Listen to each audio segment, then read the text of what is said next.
Hello, my geeslings. It is Sunday, November 6th, that I'm recording this introduction to Robinson's podcast, number 28. This episode is with my good friend Nick, who I've known since I was a kid and who I was probably destroying in AYSO soccer on the lakefront at that time. We also went to high school together, and to the extent that I am now sort of intellectually inclined and interested in abstract philosophical topics, a lot of it comes from my friendship with Nick. Sometime maybe around our sophomore or junior year of high school, we started having discussions about bigger picture ideas. At that time, it was probably determinism or whether or not there's a God, that sort of thing. And in this episode, we kind of get back to that. So Nick is a really smart guy, and he went to Penn and did, I think, PPE, philosophy, politics, and economics, and is now a software engineer. But when he was at school, he was very devoutly Christian, and he was also very devoutly Christian when we were in high school. But now he is not. And even though that's something we've been talking about for 15 years, 20 years,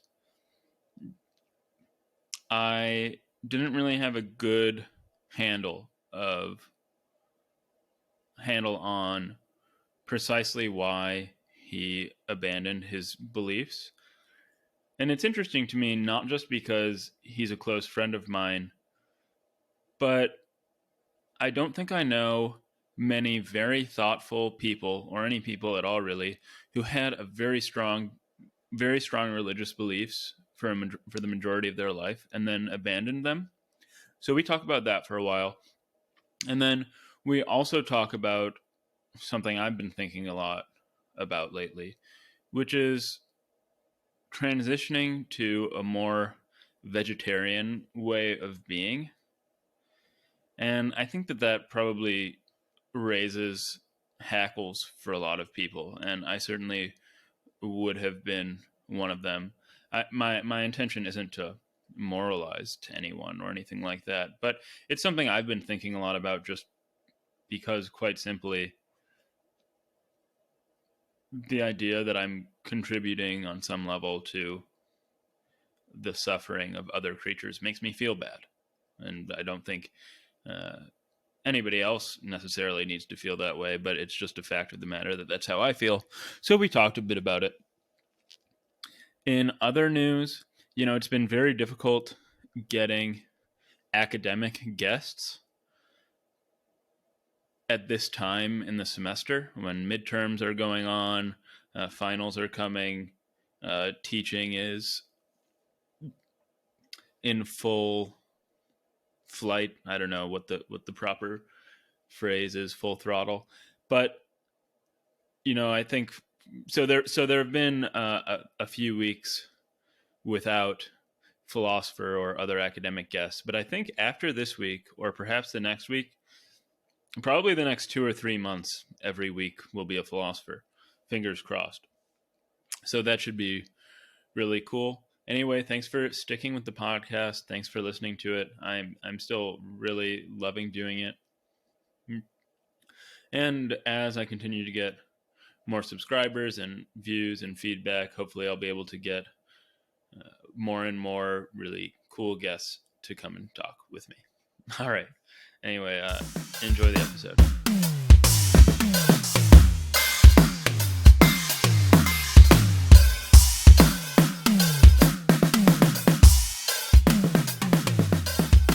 Something that I'm curious about, that I'm not sure, even though we've been having this dialogue for probably 15 years now,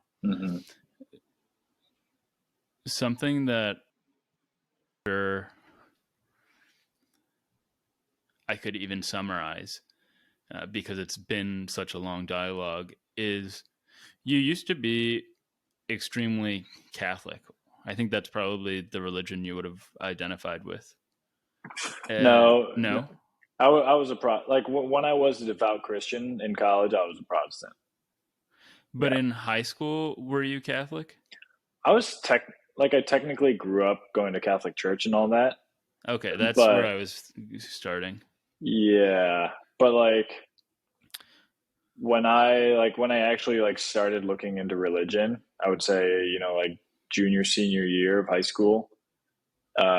That was actually mostly the influence of Josephine and Simeon, who are both Protestant. Okay. Well, the Yeah. question that I had was, I don't you so you were really really religious. I mean, that was I think the center of your identity for a long time. Yeah. But now you aren't. And that's what this long dialogue was. And Hmm. I'm wondering precisely what it is you determined or discovered or thought about that led you away from being such a devout Christian. Yeah. Well, I can give you the short answer, and then we can kind of go into it. Um, the short answer is, um, I would say number one, I had all these ideas about some sort of mystical experience, communing with the Almighty, and that just never panned out. So that's the first big thing. Um, Wait, so you thought you were going to have this experience, or you were right. having it, or you I had thought I had it, was going to. I thought if I worked hard enough, I could get there. And at a and certain it point, just never happened? yeah, yeah. And how did you decide that you'd worked hard enough at it? Uh, I guess just emotional burnout. Um, Okay. so I was, in college, I was involved in American non-denominational Protestant sort of evangelical circles. Um, and they put a lot of emphasis on having this relationship with God, hearing God in your head, having emotional experiences um, around when you sing Christian songs or when you pray. Um, and practically speaking, what that looked like is kind of I guess the practice was try to muster this yearning in yourself, try to muster this um, this desire to connect to God, and this desire to you know uh, purify yourself, right? Feel bad for your sins, right? So you kind of go When through you this. say muster, you mean sort of foster, like Yeah, bring those yeah, emotions up, make yeah, them bigger. Okay, exactly. Kindle. Um, and yeah, and sort of, I mean, this is no one really explicitly says this, but sort of the hope is that if you're sufficiently repentant and sufficiently yearning for God, then you'll get access to that emotional experience, some sort of mystical thing. And people report having these kinds of experiences in a number of different ways. Um, as for myself, I just kept on trying over and over again, and it never panned out. Right. So at a certain point, I'm like, okay, this is not for me at best, and at worst, it's just really you know mass self delusion. Okay, but what was it then that led you to believe in the first place? Because you're not really describing to me something that it doesn't sound like you really realized there was no God, or maybe you did because you thought surely if there were a God, he would have responded to me by now, but he hasn't, and therefore I no longer feel justified believing in God. Or is that what you're saying? Uh, yeah, except that it's not that I can't conclude from that experience that there's no God. It's more like my conclusion from that experience is that this whole idea of me having a connection to God is just not true and not worth pursuing. Okay, so you've relegated yourself to some sort of agnosticism. Yeah, I guess if I were to summarize my belief today, it's yeah, there may or may not be a God, but I can point to a lot of evidence that suggests that kind of like popular Christian conceptions of God are not true. Okay, Hmm. that's that seems fair to me. And what was was there a particular like a longer version that you wanted to get into, or there were concerns Um, you had about that? yeah, I could get into it, but before I do, I wanted to share sort of the other. So that was sort of the emotional, experiential aspect of my faith. Then there was also the sort of like strictly intellectual, historical research side. Um, Not all Christians are this way, but the particular church that I was a part of put a lot of emphasis on the historical veracity of Jesus of Nazareth actually being the Christ, and that being something that we can sort of verify historically. Even assuming sort of like we're objective academics trying to study the past. Um, and so I actually like while I was a member of that church, I just mostly just trusted the pastor and trusted that he had done his homework. And I would say as I became more skeptical, because my emotional experience wasn't really aligning with what I was being promised, um, I started to actually dig into the historical aspects myself to see like, okay, well, what is the actual historical evidence here?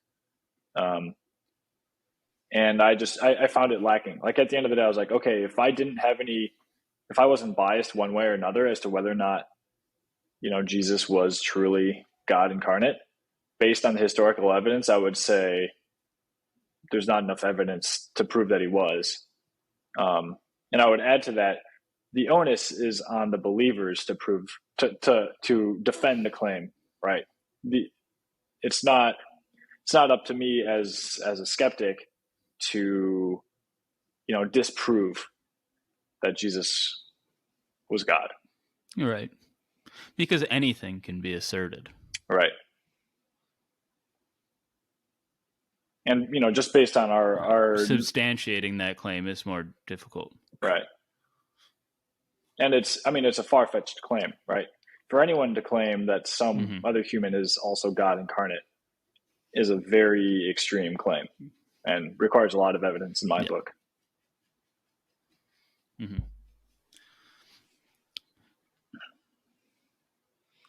At Penn, I mean, you were in this Christian community with, Mm, from everything I heard, extremely brilliant people. I yeah. recall one of your friends was like constantly engaged in like blindfolded chess matches with various people around campus, and I wonder that. So, talking about why you don't believe or stopped believing in God isn't the focus of what I wanted to get to, but I'm just curious what you think it is that led them to be such devout Christians. Was it a combination of, unlike you, they either felt that they had this mystical experience that was a connection with God, or they still believed that they would, and two, they were convinced by this historical dimension that Jesus of Nazareth was the Christ? Um, I think I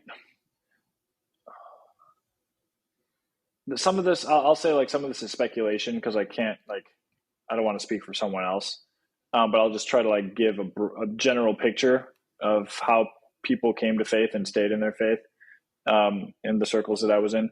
For the most part, I would say people probably had a lower expectation than I did for what it would feel like, right, for this mystical experience. Um, and they were more often than not they were okay,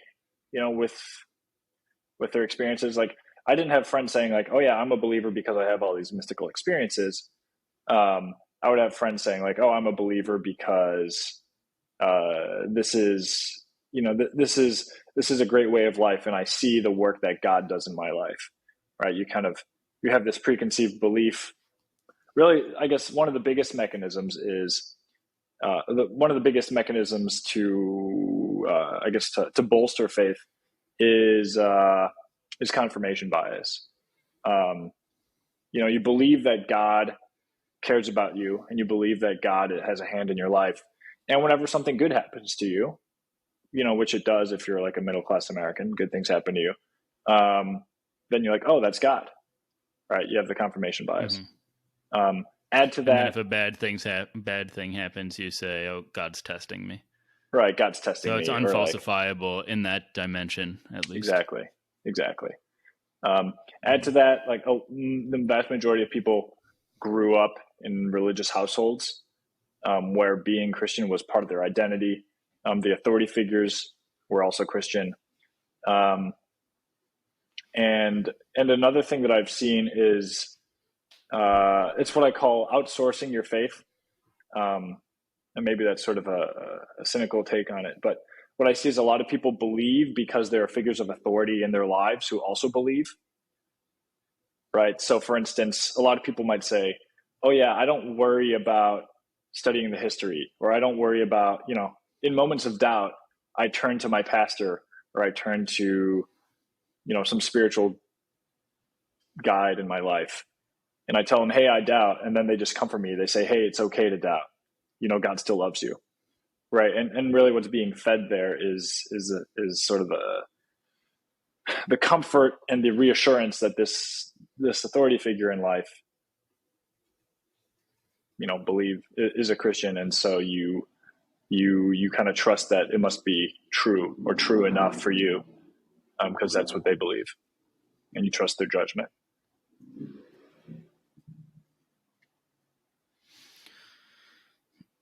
I would have thought. I mean, if you'd asked me this maybe a couple of weeks ago, why people believe in God, or why really smart people, well, why anybody would believe in God or have religious beliefs, I think the first thing that would have come to mind is indoctrination. And I don't Mm-hmm. want this to sound negatively charged. It's not judgmental. I'm more atheist or agnostic, but I certainly wouldn't hold anybody who is religious in contempt at all or think less of them for it. But anyway, so one thing is indoctrination, just it's something you're taught in the same way. I mean, I I believe that gravity is mediated by gravitons just because I've been taught that. I mean, I haven't verified it myself, you know what I mean? Mm-hmm. I have no knowledge of physics, so there's a parallel there, and especially when you're hearing it from the authority figures in your life. I mean, your parents, your church, and your child, everybody around you. I'm getting my knowledge from physicists, so they're authorities as well. And then the second thing being, it seems on its face to be a very powerful answer to a very complicated but easily phrased question that seems like it could almost have no other answer if you aren't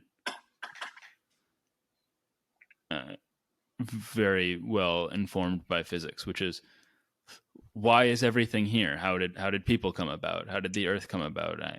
I was trapped outside in the cold once when I was like 12 after a soccer game because my parents weren't home and I didn't have keys, and I went to, or nearby, there was some church stand where they had hot chocolate and they were passing it out, and in exchange for the hot chocolate you had to listen to their spiel.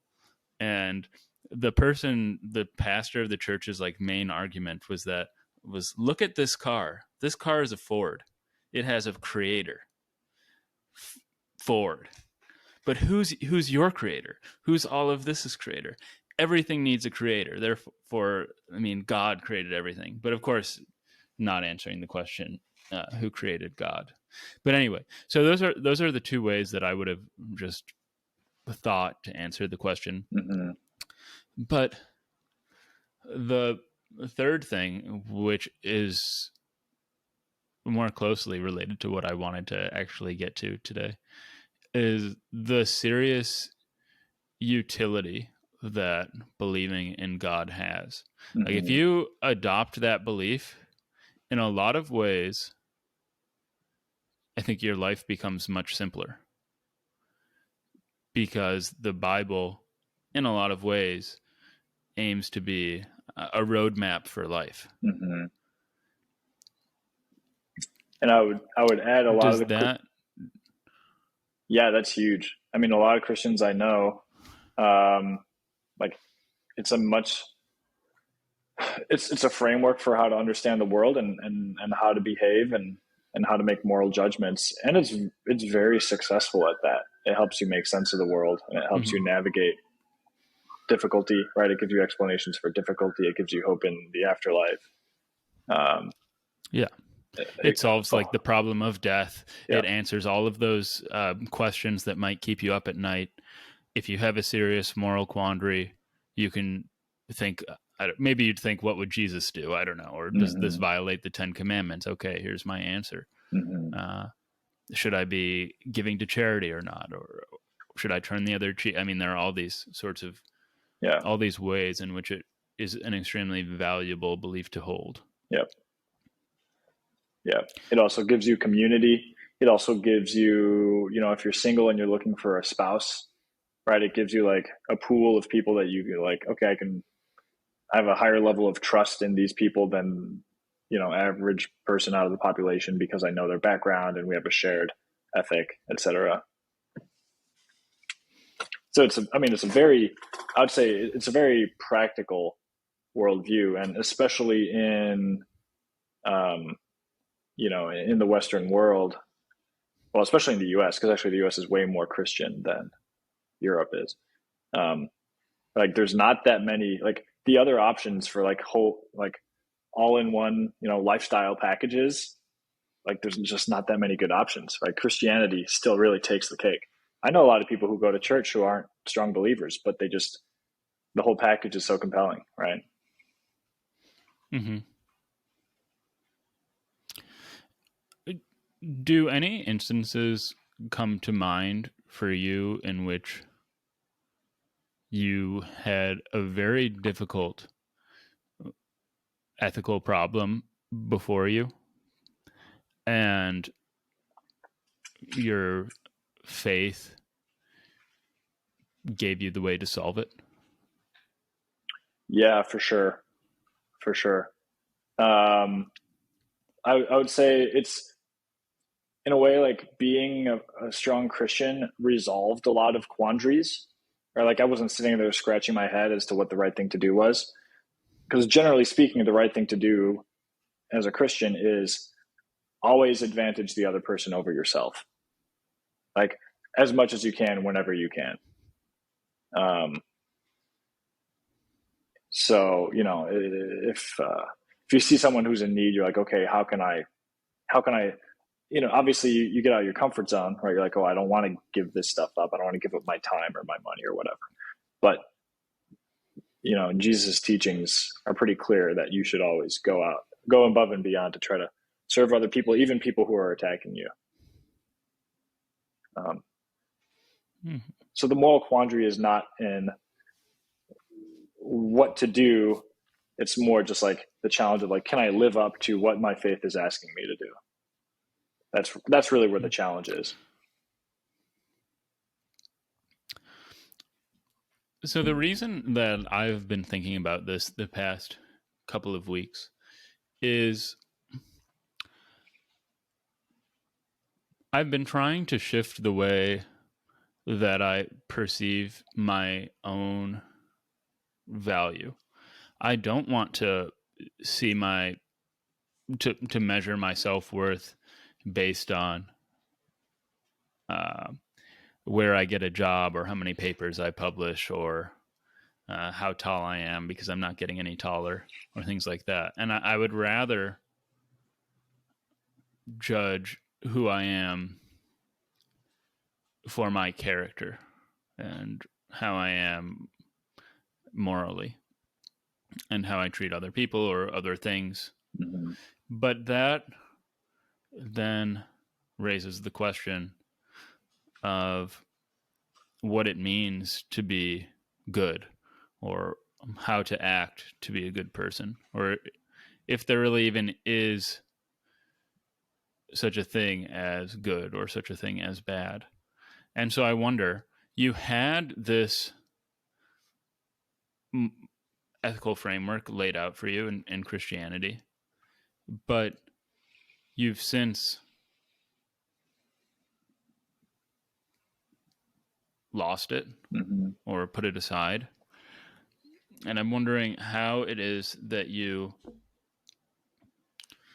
decide how to act, or how you know what's good or what's bad, or what you should do. Yeah. Um, I'm gonna give you a meta answer, and then if you still want me to give you a more detailed answer, I'll try to do that. But the meta answer is a lot easier. The meta answer is, I think a big part of it is instinct. Like I think we have like ingrained um, emotions, right? Emotional responses to circumstances, and those compel us to act, right? You see a child who's sad, and you're like, "Oh, I feel bad for this child. Let me go comfort it," or like, that's instinctual. Um, so that's one aspect. The other aspect is how sort of like the ethical code I think that my parents raised me with, um, and that hasn't disappeared like that. Yeah, that hasn't disappeared. Since I stopped being a Christian, right? That's still there. Um, but then I will say, like the whole, I used to be really intentional about trying to sacrifice myself for other people and do things for other people.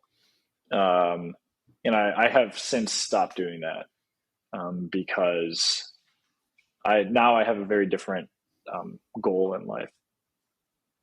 Um,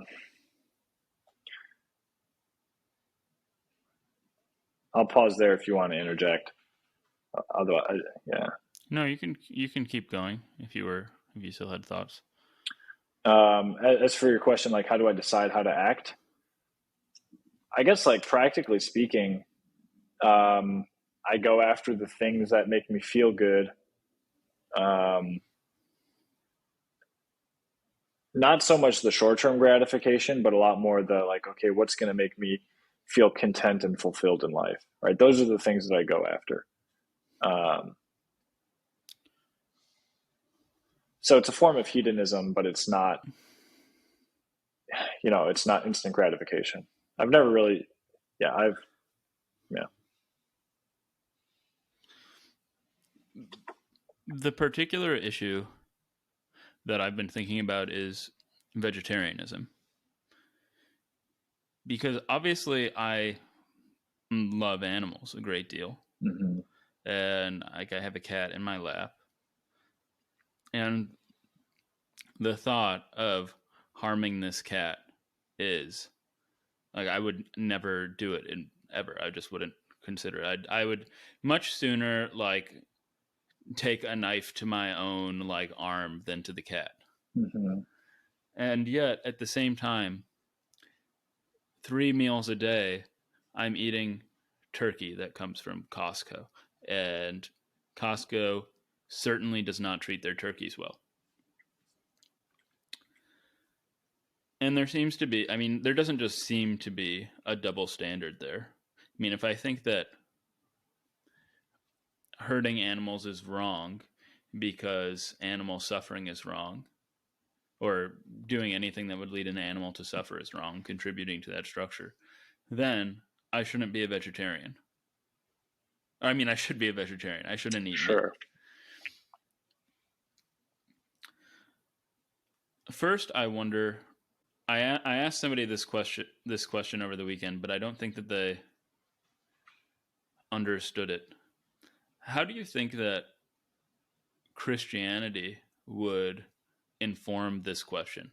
The reason that I ask that is as I was laying in bed one night grappling with this problem like a week ago, I thought, well, it would sure be a lot easier if I were a Christian, because then I would know the answer.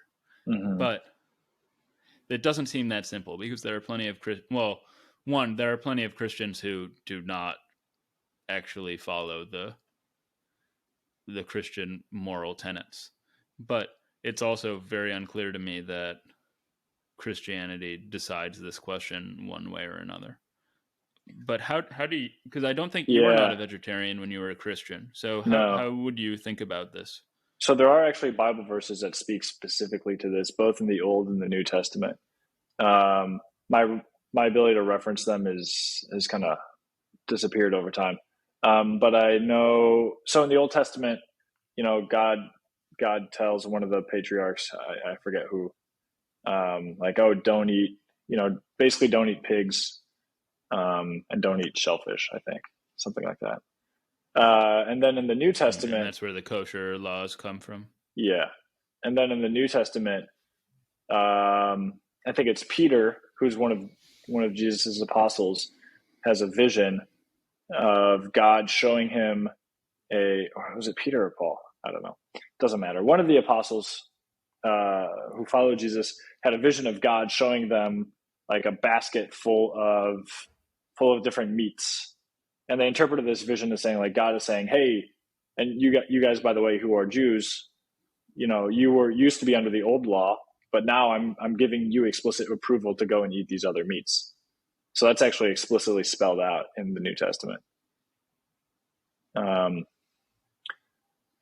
then I would say I've heard some Christians say things like, "Well, we need to, we're, in Genesis chapter 1, God, or chapter 1 and 2, God tells man to like be the steward of the earth, right, and take good care of it." And so those verses usually feed into um, arguments for being, having sustainability, taking care of nature, cleaning up the environment, not polluting. Um, and then, I mean, I think those are usually like retroactive defenses, right, of those behaviors, right? It's more like, outside of Christianity in the 21st century in America, people have these understandings of how we should be sustainable, how we should, have like ethically raised beef or ethically raised chickens. And then Christians are like, oh, we should do that too. And let's go, find a verse in the Bible that sort of backs that up. Um, so if I were a Christian right now, like that's how I would argue it.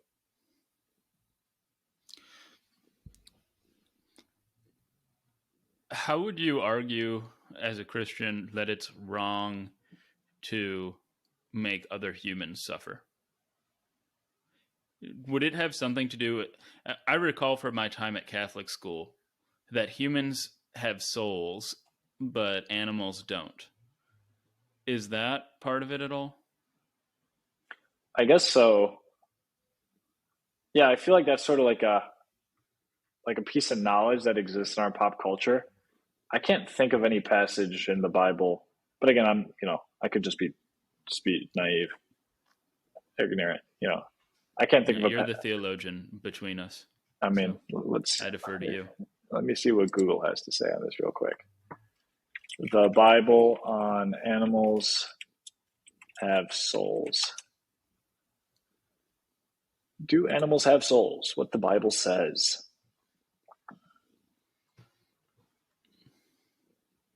Genesis 2:7, and the Lord God formed man of the dust of the ground, and he became, okay.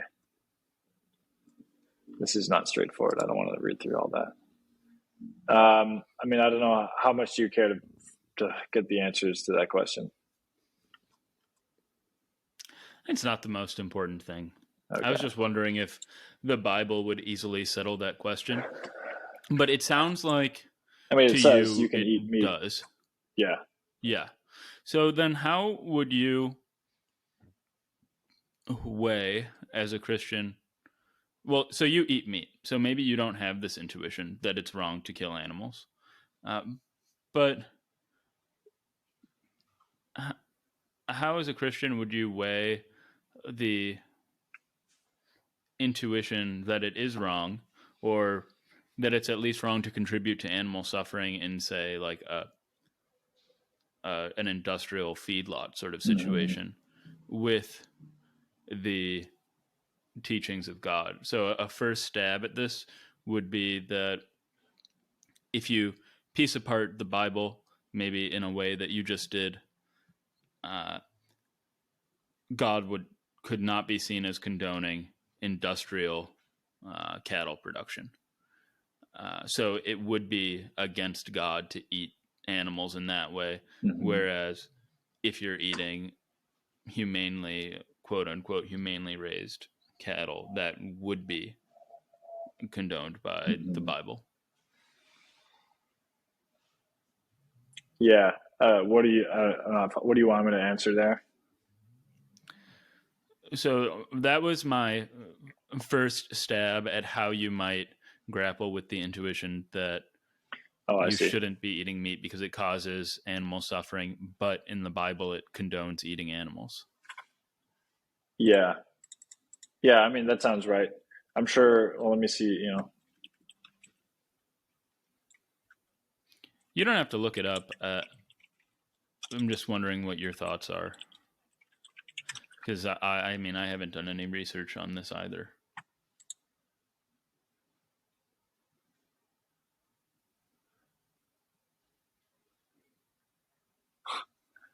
The Man, there's so cat much in my lap nonsense has no online. idea that I'm contemplating eating her. Oh man, is grad school that hard?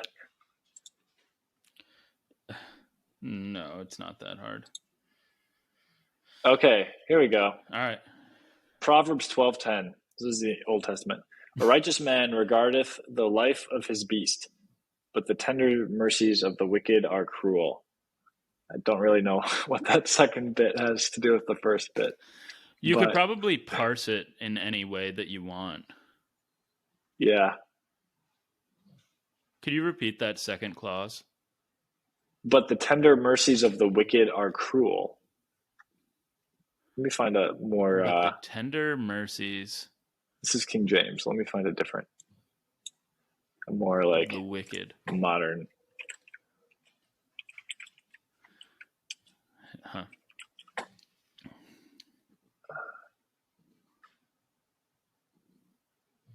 Okay, so I'm. Yeah. in the Go NIV, ahead. the righteous care for the needs of their animals. So that's pretty straightforward. But the kindest acts of the wicked are cruel. I think the first part makes sense. The second part is probably saying something that made a lot more sense whenever King David wrote this. And might Or not be relevant to this question. right.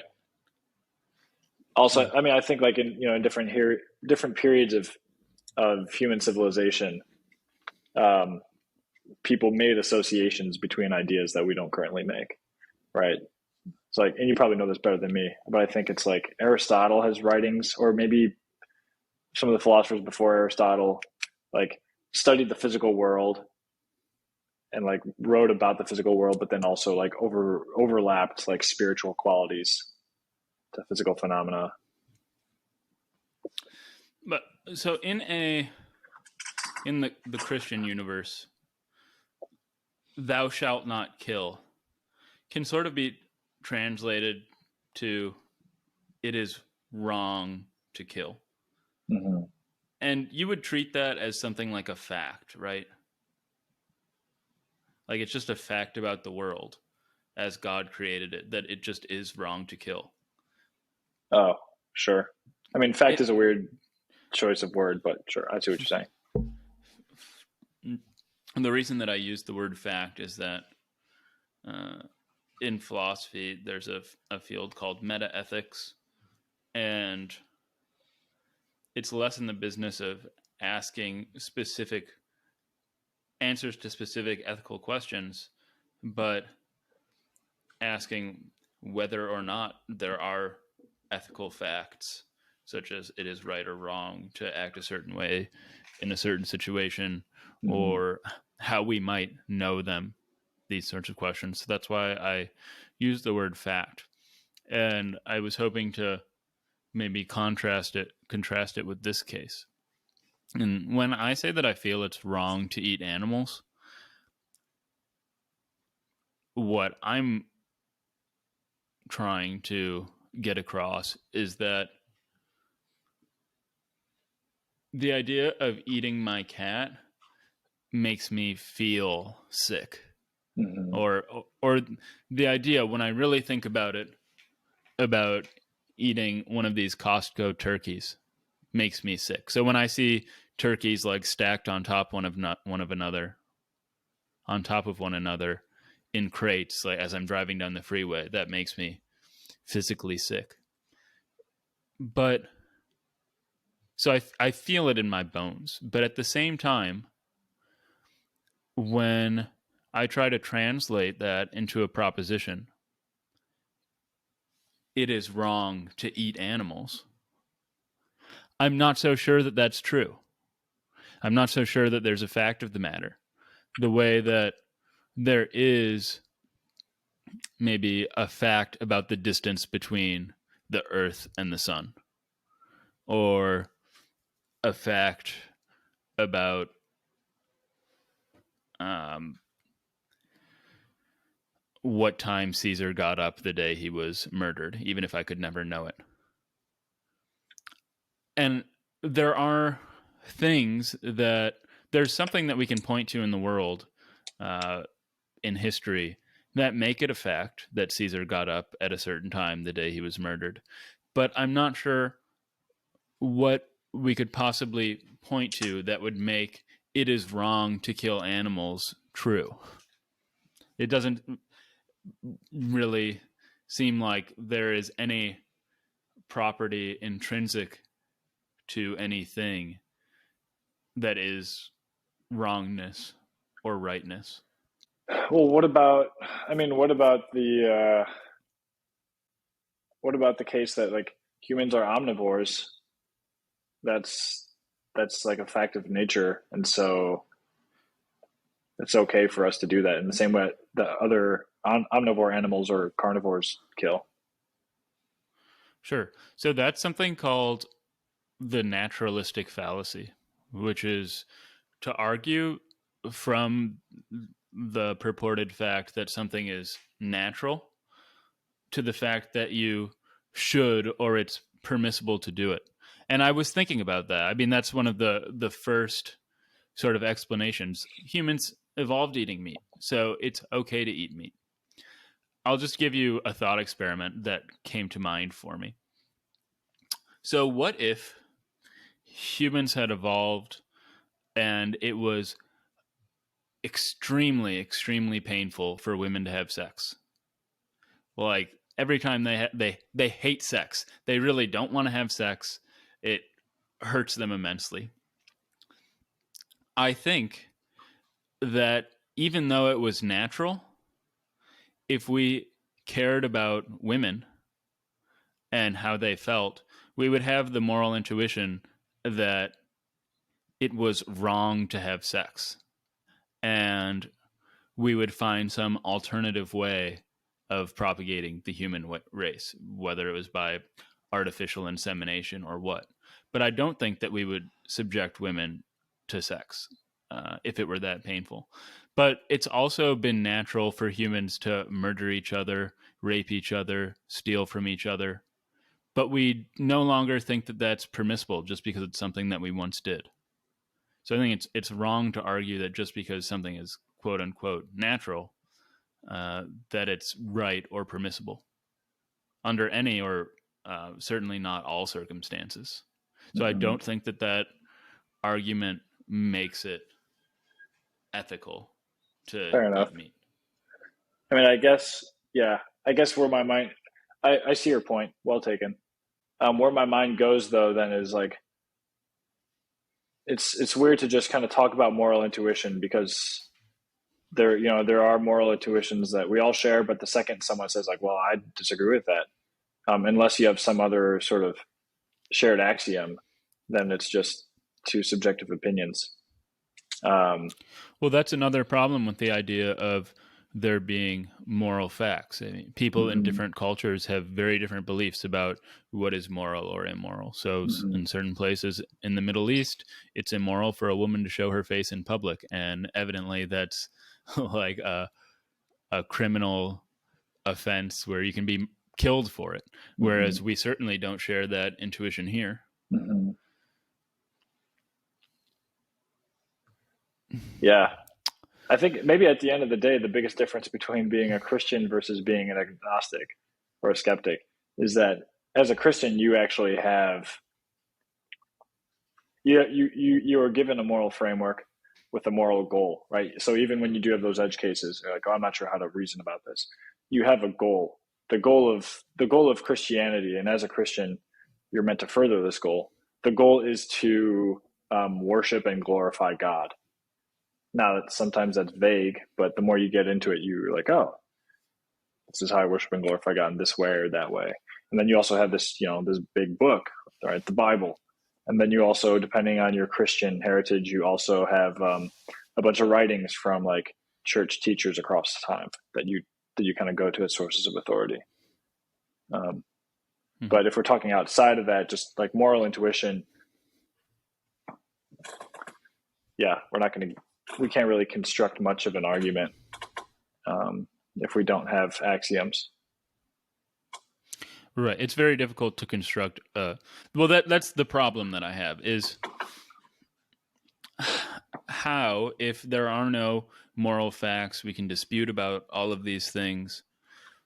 I'm supposed to have or come up with a principled way to decide how to act in any given Mm-hmm. situation.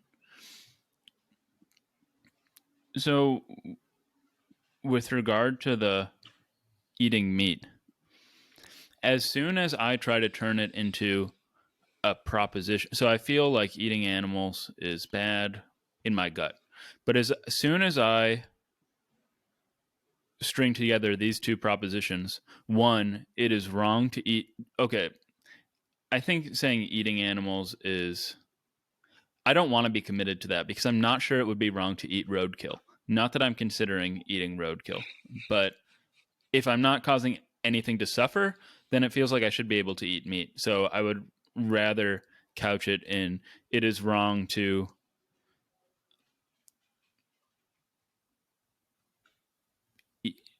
use. I mean, it's even more complicated than that because I wouldn't, even if I could kill an animal without it suffering, that still feels wrong because it still feels like I'm depriving it of future life. Maybe in certain cases it is good to kill an animal, like when it is in a feedlot because its life is so terrible. But it would still feel wrong to eat it then. It would be a very crooked argument to say I'm going to only eat feedlot cattle so that I can keep more feedlot cattle out of feedlot cattle Feedlots. conditions. But, but so when I string together the propositions, I think you have an idea of what I mean. It's wrong to contribute to animal suffering, and then the proposition I should not do anything that is wrong, or it is immoral to act wrong, to do wrong things, or however you want to say it. Then I seem to commit myself to all sorts of absurdities. Well, maybe absurdity isn't the right word, but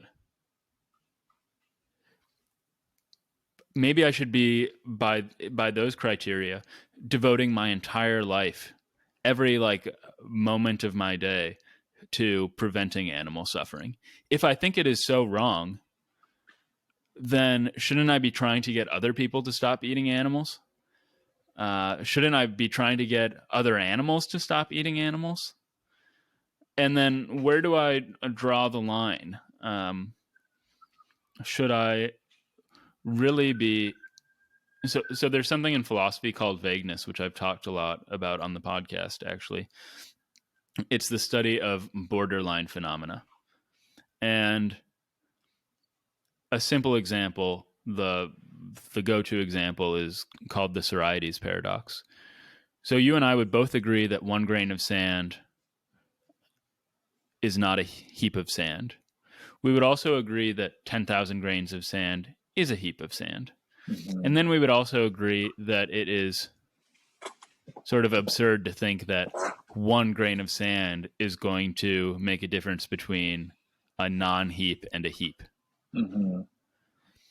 Yet, if I ask you about 1 grains, 2 grains, 3 grains, does it make a heap? You'll say no for those ones, but by the time we get to 10,000, you'll be saying yes. So at some point, there's going to be a cutoff point where you seem to have to make an arbitrary decision between heap and non-heap. And the reason that that is problematic is we already agreed to start out that there can be no such point, that one grain of sand can't make a difference between a heap and a non-heap. And the reason that this is relevant is as soon as you say that, okay, a rock can't suffer, but a cat can suffer, then you ask yourself, okay, a cat can suffer. Can a rat suffer? Can a mouse suffer? Can you just start moving lower and lower and lower, and then you're asking, okay, can a tarantula suffer? I mean, it looks like it suffers when I pluck its legs off. Can an ant suffer? I mean, maybe. And then I have to ask, okay, if I'm really against anything suffering, do I just have to not leave the house for fear that I'm going to like step on an ant? And what about all the bacteria too? So, Can they suffer? Yeah. I don't know. I don't know. That seems less plausible to me. But anyway, that's the problem with, for me, making it propositional that it is wrong to contribute to animal suffering and I cannot act wrongly. So I've sort Hmm. of dug myself into this ethical slash moral quandary. Yeah. Well, what about the idea that, so, I mean, we speak in terms of categoricals, right? Like this is a heap, this is not a heap. But we really just do that for expedience. Like when we're more careful, right? We observe the world to be um, there to be like smooth gradients, right? So you have a Mm-hmm. sand or you have a cluster of sand, you Well, know, sometimes there are smooth gradients. right. So I in mean, the some case of the things are heaps, not right? Like big, you'd have like but yeah, increasing heapness, right? Or suffering is like you can, you know, it's a suffering is also a gradient, right? How much something suffers. sure. Um, I guess I'm curious as to why you're stuck in this quandary. Given, I mean, do you have some underlying axiom that tells you like, oh, my goal in life is to diminish suffering? So what do you mean by axiom? Something that you hold to be true, and you don't need to offer a That justification I'm for it to committed yourself. to? Yeah, like you believe it, and it's unfalsifiable, right? Like no one can ever convince me that this axiom is wrong. And if they did, maybe that's because No, I don't know. no. I think I'm coming from a very naive position, and the very naive sort of pre-theoretical problem is I feel very bad eating meat. Hmm. But if I decide to not eat, or yeah, I feel bad eating meat. But if I decide not to eat meat on the basis that contributing to animal suffering is wrong, I seem to commit myself to all sorts of things, obligations that I should do or that I don't want to do. And I recognize that this is not maybe a, a serious problem in the sense that I could just ignore it and move on with my life and continue doing what I'm doing. But I think it is a serious problem philosophically if you want to gain insight to the situation and you want to be confident in whatever path you choose. Hmm. And this to me is a very important issue, whether or not I want to eat animals. Hmm. But there are all sorts of analogous cases. It's not just the eating the animal situation. It just seems like there are lots of situations where admitting that something is wrong and I don't want to act wrongly just commits me to really changing how I live in very radical ways. So if yeah, so that's where I'll leave it. But before I go into how I've been thinking about solving this problem, I wonder how you feel about eating animals because I know you eat a lot of meat as well. Yeah. So. I I'm starting to care more. I guess in my mind, it's sort of a luxury that I can now afford to buy meat that's been humanely treated. Um, though I will say a big part of the appeal there for me is my own health. Right? If you gave me the choice between, right, if I had like a you know poorly treated chicken and well treated chicken, and they had identical nutritional qualities, but one cost twice as much, I'd probably buy the poorly treated chicken. Right. So at the end of the day, I guess I just don't care that much about animal welfare. I more care about my own welfare. Um, that said, I do want to start a farm at some point in the next couple of years, and I probably won't have like animals to kill because that's just like a lot of effort, right, to raise and kill animals and do all that. But I would work towards that, and if I did have a farm and I did, say have chickens that I was going to kill and eat, I would want to treat them as well as possible. Actually, even if it was no different from a nutritional standpoint to treating them poorly, because I think at that point I would have a personal connection, right? And there'd be a sense of like respecting, respecting these chickens that I have a personal relationship with to treat them Mm-hmm. well. Yeah. I mean, obviously, these questions have been talked about and thought about for thousands of years by lots of people, really smart people who have written about it. So I'm not expecting to answer them today. Uh, Mm-hmm. mm.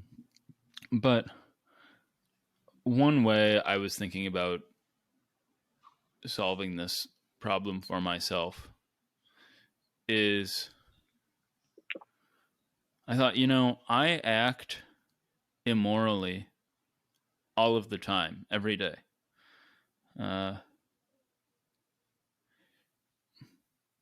like if somebody asks me, I would generally say that it is wrong to lie. But if somebody asks me if they look good and I don't think they do, I'll probably say yes and I'll lie. But then I wonder if that should even be classified as immoral. Uh, or I'll get off the phone with my mom so that I can continue watching TV while I'm rucking in the morning. I typically do feel bad about that when I do that. Mm-hmm. Or I'll say something to hurt somebody's feelings, and I'll take pleasure in doing that, even Mm-hmm. though I know it's immoral, and I'm trying not to do that. But the salient difference between the cases that I've just mentioned to you and the eating of the animals is that the thought that I'm contributing to animal suffering is will keep me up at night. I don't think that I'm a bad person if I occasionally slip and say something insulting or hurtful to someone. But if I'm eating meat all of the time, and I know that like every day a fresh Costco turkey is being slaughtered in my name, I think I will think of myself as a bad person if I Uh-huh. value like my lunch more than this animal's life, Uh-huh. and I really, really don't want to think of myself as a bad person. So the steps or the sort of path that I've thought about to solve this problem is figuring out the point at which I can really live with myself and not think of myself as a bad person.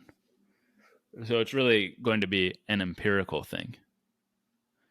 Would I still think that I'm a bad person if I eat one steak a year? Certainly, it makes me less of a bad person if contributing to animal suffering is bad than were I to eat 1,000 steaks every year. I feel like I'm committed to that. So, right, it just seems like an empirical uh, problem of testing and figuring out how I feel after certain things. Obviously, this wouldn't be a problem if I didn't love eating meat. I mean, that's what the whole problem is. I mean, there are plenty of immoral things that I don't want to do. Like I don't want to like I have no problem not eating people because I don't want to eat people. Like eating people sounds very bad to me, and I certainly don't want to partake in it. It's the eating the animals that I like, which is so problematic, and what feeds into this sense that I'm a bad person on some level because I'm privileging my own like gustatory pleasure over an animal's welfare. But anyway, so what I've decided to do, at least as a preliminary step, because I can't, I'm not gonna. It's not gonna be. I don't want to make it all or nothing. Is for now, I'm just gonna stop eating turkey at home. So right now, I eat turkey 3 meals a day, but I'm gonna sub that out for Greek yogurt. But of course, that's its own problem because the dairy cows aren't treated that well either. So I'm really just up a creek, but Well, can you afford to one step is. buy well treated? Like if you bought like humanely raised turkey, would that be a sufficient improvement? That's another question. I think it would be a sufficient improvement because, to the extent that I'm willing to. So, I don't think that there are moral facts. I think that. But I don't really know what the nature of morality is if there aren't moral facts. But something that I do know as a human is that I feel much better about eating a humanely raised animal versus a poorly raised animal. Mm-hmm. So, in that sense, I would feel better eating a humanely raised turkey. Yeah. Well, and as you said before, like you're ultimately like this is all built on just your personal moral intuition, right? Like how you feel. So it seems like uh, if I were in your shoes, I would just try it, right, and be like, okay, I'm observing myself, feeling good about this, moving on, Yeah, you know? yeah, that's what I have to do. Yeah. Hmm.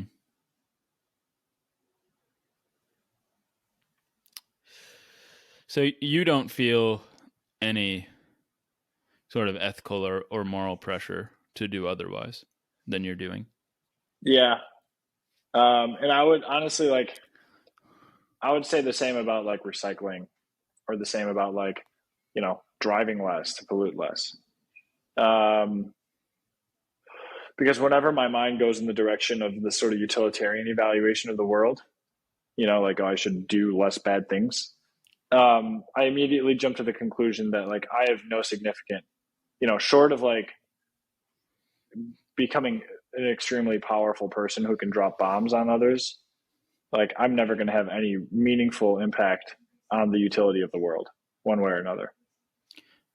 And Right. so it doesn't really I matter. that is importantly or playing an important role in how I'm viewing this. I can't think about so this I mean this is a problem that I wrestle with in my fiction writing all the time, which is Mm-hmm. how to live morally in a world that is not moral, and you can't make a serious difference. That in itself I think is open to debate whether or not, if there are a million animals suffering, preventing one of them suffering isn't a serious difference, because maybe it is a very serious difference. But it certainly seems on the face of it you're just a drop in the pond. And again, I want to re-emphasize that I certainly don't feel like a saint, or I don't want people to think that I'm presenting myself as one, because I'm not. And these moral questions are so personal, because the fact of the matter is that there are how many billion? I don't know. There are 7 billion people, but there are so many issues that I could care about that could keep me up at night. People with hair lip in Pakistan, or people starving in Africa, or victims of human trafficking in Florida, or there are all sorts of things. But Sure. none of those keep me up at night the way that the animal situation does. And it's strange how that I there's probably a much deeper story psychologically to that. Anyway. Yeah. Yeah. I do want to add one last thing after declaring to the all your viewers that I don't care about anything. I do want to say that I guess my justification to myself for why it doesn't matter, if I don't optimize for minimizing my carbon impact, carbon footprint, or whatever. My justification is I'm trying to live a lifestyle that I think will actually bring a lot of moral health to the world. If I can succeed at it personally, and then um, help other people adopt it. And by that, I mean the lifestyle of living in more intentional communities where you grow at least a part of your own food, and you have multi-generational uh, households or communities. Um, these are things. This is one of the projects in my life that I'm working towards, and I do believe that uh, that is sort of like the long-term sustainable answer to a lot of the popular uh, moral issues that people bring up with regards to the environment, the treatment of animals, human society. Okay. All sounds good, Nick.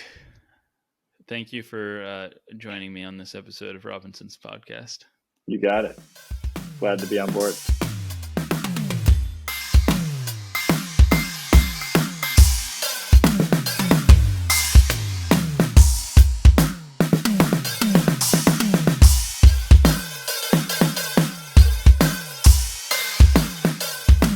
I have recorded this about 10 times because I'm just so bad at asking for help. But if you could like, subscribe, comment on whatever medium you're consuming this nascent fledgling podcast on, that would be so helpful, because the best thing for helping me grow this podcast at this point is making it at least appear that I have an audience. So thank you for listening, and thank you for supporting me.